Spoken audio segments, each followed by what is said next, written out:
नमस्कार मंडळी. उन्हाळा सुरू झाला आहे. उन्हाळा सुरू झाला की लगेच आपल्या घरी सुरुवात होते टमाट्याचं सार करण्याची.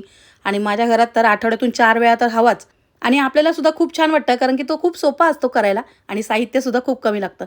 पण एक अडचण मात्र आपल्याला कोणालाच आवडत नाही. ती म्हणजे आपण टोमॅटो जेव्हा उकळतो कुकरमधून आणि त्याच्यानंतर मग त्याला थंड करायचं. थंड केल्यानंतरच आपण ते मिक्सरमधून वाटू शकतो.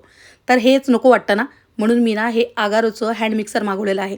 खूप कामाचं आहे ते आणि मला खरंच ते खूप आवडलं आणि खूप वर्षांपासून मला ते घ्यायचं होतं. आता कुकर उघडला की लगेचच गरमागरमच टमाटे असताना सुद्धा आपण हा हँड मिक्सर वापरून लगेच टमाट्याचं सार करू शकतो. आता टमाट्याचं सार असू देत किंवा कोणतीही स्मूदी असू देत किंवा मग कोणताही सूप आपण पटकन करू शकतो. आता मी कोल्ड कॉफी करायला घेतली आहे. फक्त कॉफी टाकली आहे, थोडीशी साखर आणि चमचाभर पाणी टाकायचं आणि हा हँड मिक्सर फिरवून घ्यायचा, की इतकी छान क्रीमी क्रीम बनते आणि त्याच्यामध्ये थोडंसं दूध टाकून घ्यायचं. आता कोल्ड कॉफी करण्यासाठी मी थोडासा बर्फ टाकला आहे आणि त्याच्यावर सर्व केली आहे आपली कॉफी. ही कॉफी गरम करायची असेल ना तरीसुद्धा तुम्ही करू शकता किंवा मग थंड करायची असेल तरीसुद्धा करू शकता. हा आगारोचा हँड ब्लेंडर तुम्हाला सुद्धा आवडला असेल तर कमेंटमध्ये लिंक टाईप करा.